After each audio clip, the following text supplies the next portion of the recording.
Hello guys, welcome to Biopedia. आज हम लाए हैं बोर्ड के लिए कुछ इंपॉर्टेंट एमसीक्यूज़। तो स्टार्ट करते हैं। सबसे पहले लाइफ प्रोसेस से हम स्टार्ट करेंगे। लाइफ प्रोसेस के कुछ इंपॉर्टेंट एमसीक्यूज़। तो फर्स्ट क्वेश्चन है आपका, which of the following are energy food. इसमें आपको बताना है कि कौन सा फूड एनर्जी प्रोवाइड करता है। तो जब हमने लाइफ प्रोसेस पढ़ाया था तो ये बताया था कि जो ऑर्गेनिक फूड होता है वो आपको एनर्जी प्रोवाइड करता है। कौन कौन से ऑर्गेनिक फूड होते हैं? फर्स्ट है carbohydrate, proteins, fat and nucleic acids.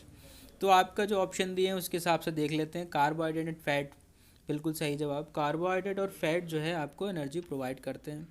Second option है proteins and mineral salt. Salt energy provide नहीं करते हैं, जबकि प्रोटीन्स तो करती है। वाइटामिन्स एंड मिनरल्स, यहाँ पर ना वाइटामिन्स एनर्जी प्रोवाइड करते हैं ना मिनरल्स करते हैं। वाटर एंड रफेज, इसमें वाटर आपको एनर्जी प्रोवाइड नहीं करता है। तो ऑप्शन आपका कौन सा ठीक हो गया? फर्स्ट वाला। सेकंड वाला क्वेश्चन देख लेते हैं। In which mode of nutrition an organism drives its food from the body of another living organism without killing it. एक ऑर्गेनिज्म किसी दूसरे ऑर्गेनिज्म से अपना न्यूट्रिशन लेता है बिना उसको मारे, बिना उसको किल किए अपना न्यूट्रिशन ले लेता है। तो कौन सा ऑप्शन ज़्यादा ठीक रहेगा इसमें? सैप्रोफिटिक न्यूट्रिशन में क्या होता है? डेड एंड डीके से अपना न्यूट्रिशन लिया जाता है। पैरासिटिक, यहाँ पर ऑप्शन बिल्कुल ठीक है। पैरासिटिक न्यूट्रिशन में ऐसा ही होता है। और ऑटोट्रॉफिक न्यूट्रिशन दिया है। ऑटोट्रॉफिक में किससे लेते हैं? प्लांट्स अपना फूड को खुद प्रिपेयर करते हैं। होलोजोइक में डिफरेंट डिफरेंट तरीके के न्यूट्रिशंस आ जाते हैं।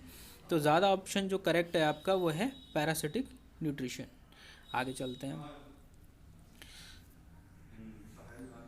The mode of nutrition found in fungi is. Fungi में किस टाइप का न्यूट्रिशन होता है? फर्स्ट है आपका पैरासिटिक न्यूट्रिशन, जो कि मेनली जो है बैक्टीरियाज में ज़्यादा प्रेजेंट होता है, पैरासिटिक न्यूट्रिशन। सेकंड है होलोजोइक न्यूट्रिशन, जो कि एनिमल शो करते हैं। थर्ड है आपको ऑटोट्रोफिक न्यूट्रिशन, जो कि प्लांट्स और कुछ बैक्टीरिया शो करते हैं। फोर्थ है आपका सैप्रोफिटिक न्यूट्रिशन, और यही इसका करेक्ट आंसर है। सैप्रोफिटिक न्यूट्रिशन किस में होता है? फंजाई में प्रेजेंट होता है। आगे चलते हैं। Roots of the plants absorb water from the soil through the process of. कि प्लांट्स जो होते हैं सॉइल से जो वाटर को एब्जॉर्ब करते हैं वो किस प्रोसेस से करते हैं वो आपको बताना है। तो पहला है इसमें डिफ्यूज़न, दूसरा है ट्रांसपायरेशन, थर्ड है आपका ऑस्मोसिस और फोर्थ है नन ऑफ दीज। तो कौन सा ऑप्शन ठीक होगा इसमें? ऑस्मोसिस। ऑस्मोसिस क्या होता है? ऑस्मोसिस में जो वाटर और गैसेस होती हैं वो अपनी हायर कंसंट्रेशन से कहाँ जाते हैं? लोअर कंसंट्रेशन में जाते हैं।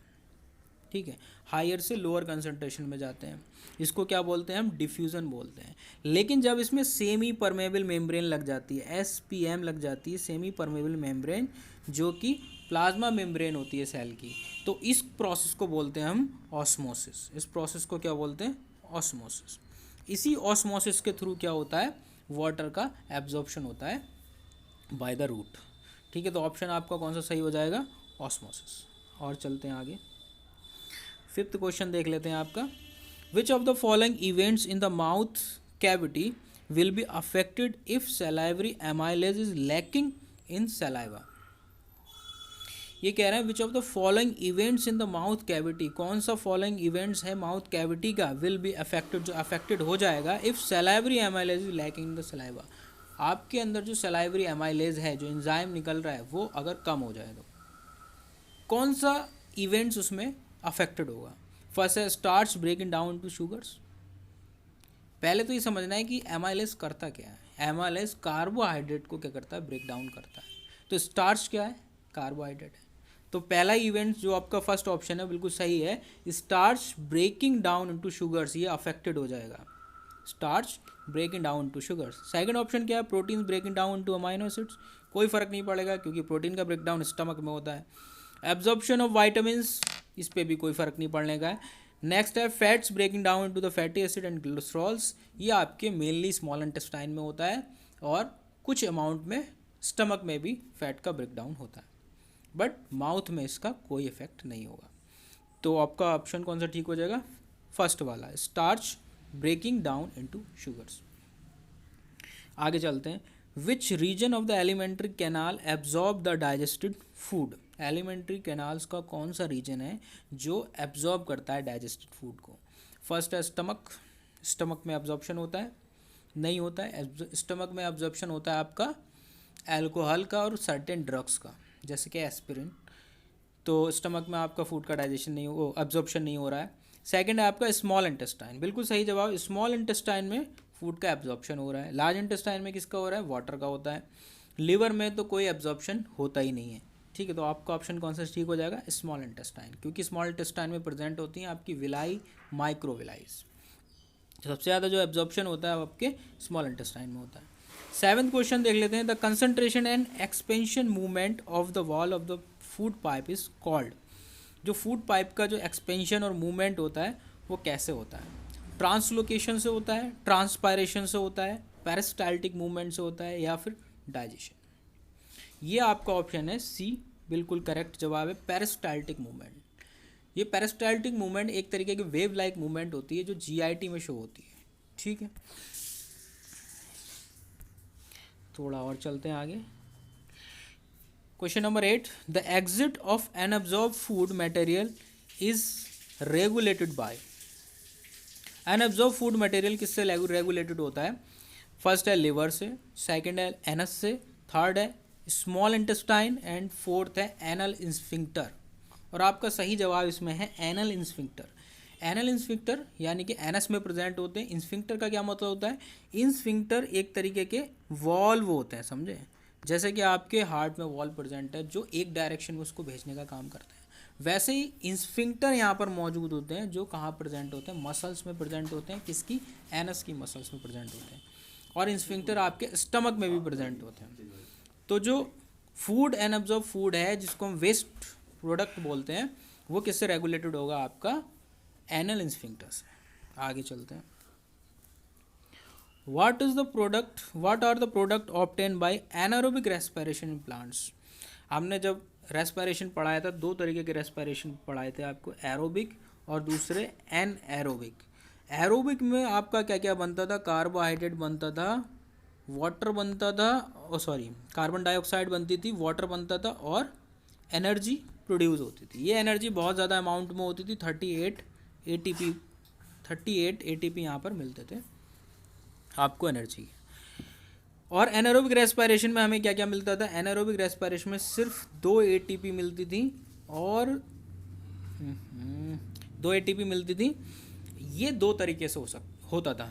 एक तो होता था आपके ईस्ट के अंदर, यानी कि 2 एटीपी प्लस इथेनॉल मिलता था, और दूसरा कहाँ मिलता था? मसल सेल में। मसल सेल में 2 एटीपी मिलती थी प्लस लैक्टिक एसिड बनता था मसल्स के अंदर। ठीक है, तो यहाँ पर क्या पूछ रहा है? What are the product obtain by anaerobic respiration in plants? Plants में एनारोबिक रेस्पिरेशन होगा तो क्या क्या बनेगा? लैक्टिक एसिड तो नहीं बनेगा वहाँ पर। लैक्टिक एसिड कहाँ बनेगा? मसल्स में बनेगा। Carbon dioxide plus water plus energy, ये तो एरोबिक रेस्पिरेशन होता है, इसको भी हटा दो। नेक्स्ट क्या है? Ethanol plus carbon dioxide plus energy, यही आंसर ठीक है। ये इसको क्या बोलते हैं? Fermentation process. सी आंसर आपका ठीक हो जाएगा, ethanol plus carbon dioxide plus energy. ठीक है, नेक्स्ट आगे चलते हैं। ये आपके 9th क्वेश्चंस हो चुके हैं कंप्लीट। अब 10th क्वेश्चन के लिए हमें आगे चलना पड़ेगा। तो हम थे 10th क्वेश्चन पे। तो 10th क्वेश्चन था आपका, the breakdown of pyruvate to give carbon dioxide water and energy takes place in. पहले तो ये समझते हैं कि जो रेस्पिरेशन का प्रोसेस होता है वो कैसे होता है। रेस्पिरेशन जो होता है वो सबसे पहले स्टार्ट होता है आपके साइटोप्लाज्म में। ठीक है, साइटोप्लाज्म में ग्लूकोज से सबसे पहले क्या बनता है? पायरुविक एसिड बन जाता है। ग्लूकोज से क्या बनता है? Pyruvic acid. ये प्रोसेस कहाँ होती है? साइटोप्लाज्म के अंदर होती है बेटा। अब उसके बाद ये पायरुविक एसिड अगर माइटोकॉन्ड्रिया में जाएगा तब यहाँ पर एरोबिक रेस्पिरेशन होगा। अगर ये माइटोकॉन्ड्रिया में जाता है तब एरोबिक रेस्पिरेशन होगा, और तब बनेगा carbon dioxide plus water plus ATP, यानी कि 38 एटीपी तब बनेंगी यहाँ पर। ठीक है, लेकिन अगर यहाँ पर एनारोबिक रेस्पिरेशन होता है, यानी कि ईस्ट में या मसल सेल के अंदर, अगर ईस्ट में हुआ है तो बनेंगे 2 एटीपी प्लस इथेनॉल, ये हम पिछले में बता चुके हैं, पिछले क्वेश्चन में। 2 ATP प्लस इथेनॉल, अगर मसल सेल में हुआ है तो बनेंगी 2 ATP प्लस लैक्टिक एसिड। ठीक है, तो ये क्वेश्चन क्या कह रहा है, क्वेश्चन को समझते हैं। The break down of pyruvate to give carbon dioxide. पहले तो ग्लूकोज से पायरुवेट बनता है, ये साइटोप्लाज्म के अंदर बन जाता है। अब ये पायरुवेट को कह रहे हैं the pyruvate to give carbon dioxide water and energy takes place in, ये बात कर रहे हैं एरोबिक रेस्पिरेशन की, क्योंकि एरोबिक रेस्पिरेशन में ही कार्बन डाइऑक्साइड, वाटर और एनर्जी बनती हैं। और ये कहाँ बनती है, आपके माइटोकॉन्ड्रिया में, और माइटोकॉन्ड्रिया में जाएगा तब ये प्रोसेस होगी, वरना ये प्रोसेस नहीं होगी। नेक्स्ट है glycolysis process occurs in which part of the cells. Glycolysis का मतलब होता है ग्लूकोज से पायरुविक एसिड का बनना। तो ग्लूकोज से पायरुविक एसिड कहाँ बनता है, साइटोप्लाज्म के अंदर। ग्लूकोज से पायरुविक एसिड कहाँ बनता है, साइटोप्लाज्म के अंदर। ठीक है, ऊपर वाला आपका क्या था, mitochondria. Name the substance, 12th question आ जाओ। Name the substance whose build up in the muscles during the vigorous physical exercise may cause cramps. ये बात कर रहे हैं एनारोबिक रेस्पिरेशन की, और एनारोबिक रेस्पिरेशन जब मसल्स में होता है तब बनता है लैक्टिक एसिड। तो लैक्टिक एसिड बनेगा और क्या बनेगी, ATP बनेगी। तो यहाँ पर कौन सा ऑप्शन ज़्यादा ठीक है, ethanol plus carbon dioxide plus energy. First option गलत है, सेकंड ऑप्शन है लैक्टिक एसिड प्लस एनर्जी, बिल्कुल सही जवाब, सेकंड ऑप्शन ठीक है आपका, लैक्टिक एसिड प्लस एनर्जी। और यहाँ पर एनर्जी कितनी बनती है, 2 ATP, ये ध्यान रखना, कितनी एनर्जी निकलती है यहाँ पर, 2 ATP। आगे चलते हैं, 13th question. Which plant tissue transport water and minerals from the roots to the leaf. कौन सा टिश्यू होता है जो वाटर का ट्रांसपोर्टेशन करता है, वाटर और मिनरल का ट्रांसपोर्टेशन करता है। तो यहाँ पर 2 टिश्यूज होते हैं परमानेंट, एक जाइलम होता है, दूसरा फ्लोएम होता है। जाइलम जो करता है वाटर का और मिनरल का ट्रांसपोर्टेशन करता है, तो आपका कौन सा आंसर ठीक हो जाएगा, जाइलम। नेक्स्ट है name A circulatory fluid in the human body other than blood. कौन सा फ्लूइड है जो ब्लड के अलावा ट्रांसपोर्टेशन का काम कर रहा है या न्यूट्रिशन को पचाने का काम कर रहा है, तो वो कौन सा है आपका, लिम्फ। और ये लिम्फ हमारी इम्यूनिटी बनाने का भी काम करता है, यानी कि इसमें लिम्फोसाइट्स प्रेजेंट होती हैं। तो दूसरा फ्लूइड कौन सा हो गया, लिम्फ हो गया, आंसर सी। आगे चलते हैं, सिंगल सर्कुलेशन की बात कर रहे हैं। सिंगल सर्कुलेशन 15th क्वेश्चन में, single circulation the blood flows through the heart only once during one cycle of the passage through the body is exhibited by which of the following. किस में single circulation होता है, double circulation का मतलब है कि जिसमें ऑक्सीजनेटेड ब्लड अलग होता है और डीऑक्सीजनेटेड ब्लड अलग होता है। डीऑक्सीजनेटेड ब्लड कहाँ से आता है, बॉडी से आता है, और जाता कहाँ पर है, पहले राइट वाले पोर्शन में जाएगा, उसके बाद कहाँ जाएगा, लंग्स में जाएगा, लंग्स में ऑक्सीजन मिलने के बाद वो लेफ्ट वाले पोर्शन में आएगा हार्ट के, और पूरी बॉडी में सप्लाई कर दिया जाएगा। ये बात थी आपके डबल सर्कुलेशन में। लेकिन सिंगल सर्कुलेशन में सिर्फ एक ऑरिकल होता है और एक वेंट्रिकल होता है। यहाँ पर जो ब्लड हो जाते हैं वो कैसे हो जाता है, मिक्स हो जाता है। तो उसका ऑप्शन दे रखे हैं इन्होंने, किस में प्रेजेंट होता है सिंगल सर्कुलेशन। पहला है आपका हाइला, राना, ड्रैको। और राना किसका मेंबर है, ये आपका है आपका एम्फीबियंस। तो एम्फीबियंस में 3rd चैम्बर्ड होते हैं, ठीक है, 3 चैम्बर्ड होते हैं। Whale, dolphin, turtle. व्हेल भी आपका क्या है, मैमल्स है, 4 चैम्बर्ड हार्ट होगा। नेक्स्ट क्या है, लेबियो, कैमेलियन। कैमेलियन क्या है, रेप्टाइल्स है, 3 चैम्बर्ड हार्ट होगा। डी ऑप्शन क्या है, हिप्पोकैम्पस, एक्सोकाइटस, एनाबस। ये सब आपके जो हैं वो सिंगल सर्कुलेशन वाले मेंबर्स हैं, हिप्पोकैम्पस, एक्सोकाइटस, एनाबस। तो 4th ऑप्शन आपका ठीक हो जाएगा। नेक्स्ट है name the tube which connect the kidney to the urinary bladder. तो इसके लिए आपको पूरा सिस्टम को थोड़ा बना के दिखाना पड़ेगा। ये आपकी 2 किडनी प्रेजेंट होती हैं, किडनी से निकलते हैं आपके यूरेटर, 2 पाइप होते हैं जो यूरेटर होते हैं। ये यूरेटर किससे बाउंड रहते हैं, ये रहते हैं जॉइन रहते हैं किससे, ब्लैडर से, यूरिनरी ब्लैडर। ये क्या हो गई आपकी किडनी, और ये क्या हो गए, यूरेटर, ठीक है। यूरिनरी ब्लैडर से क्या निकलता है, यूरेथ्रा। तो ये आपका यूरिनरी सिस्टम हो गया, 2 किडनी हो गए, यूरेटर हो गया, यूरिनरी ब्लैडर हो गया, और एक यूरेथ्रा हो गया। तो इस पासेज के थ्रू क्या आता है, यूरिन का पास आउट होता है। अब ये पूछ क्या रहे हैं इसमें, ये देख लेते हैं। Name the tube which connect the kidney to the urinary bladder. Urinary bladder और किडनी को कनेक्ट करने वाली पाइप का नाम बताओ, ट्यूब का नाम बताओ, तो अभी आपने आपको बना के दिखाई थी, क्या है, यूरेटर। ऑप्शन आपका डी ठीक हो जाएगा, यूरेटर। आगे चलते हैं। विच part of the nephron allows the selective reabsorption of useful substance like the glucose, amino acid, salt and water into the blood capillaries। तो इसके लिए आपको सबसे पहले नेफ्रॉन्स का स्ट्रक्चर बना के दिखाना पड़ेगा। ये होता है आपका ग्लोमेरुलस, ये होता है आपका बाउंडमेंस कैप्सूल, और जो ऊपर जो कैपिलरीज होती हैं वो आता है आपका ग्लोमेरुलस में। इसके बाद यहाँ से निकलती हैं ट्यूब्यूल्स। ट्यूब्यूल्स कैसी होती हैं, कॉन्वोल्यूटेड होती हैं। तो पहली वाली को डिस्टल कॉन्वोल्यूटेड, पहली वाली को प्रॉक्सिमल कॉन्वोल्यूटेड ट्यूब्यूल्स बोलते हैं, दूसरी वाली को डिस्टल बोलते हैं, और ये ज्वाइन रहती हैं किससे, कलेक्टिंग ट्यूब्यूल से। ये आपका नेफ्रॉन बन गया। तो ये पूछ क्या रहे हैं, अब इसमें ये देख लेते हैं, विच part of the nephron allows the selective reabsorption. यहाँ पर सेलेक्टिव रीअब्जॉर्प्शन कहाँ हो रहा है, तो सेलेक्टिव रीअब्जॉर्प्शन होता है आपका पीसीटी में, यानी कि प्रॉक्सिमल कॉन्वोल्यूटेड ट्यूब्यूल्स में, और होता है डीसीटी में, यानी कि डिस्टल कॉन्वोल्यूटेड ट्यूब्यूल। तो कुल मिलाकर के ट्यूब्यूल्स के अंदर क्या हो रहा है, रीअब्जॉर्प्शन हो रहा है। तो ऑप्शन आपका कौन सा ठीक हो जाएगा, ट्यूब्यूल। फर्स्ट वाला ऑप्शन ठीक हो जाएगा, ए ऑप्शन ठीक हो जाएगा आपका, ट्यूब्यूल्स।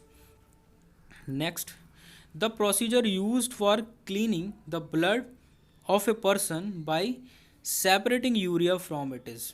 ये एक टेक्निक होती है जो आजकल बहुत ज़्यादा यूज़ करी जाती है। जिसकी किडनी फेल हो जाती है उसके लिए हम क्या करते हैं, डायलिसिस करते हैं। एक आर्टिफिशियल पाइप डालते हैं जिसमें जो कंसंट्रेशन होती है वो प्लाज्मा की भरी रहती है, मतलब जो फ्लूइड होता है वो प्लाज्मा की तरह भरा रहता है।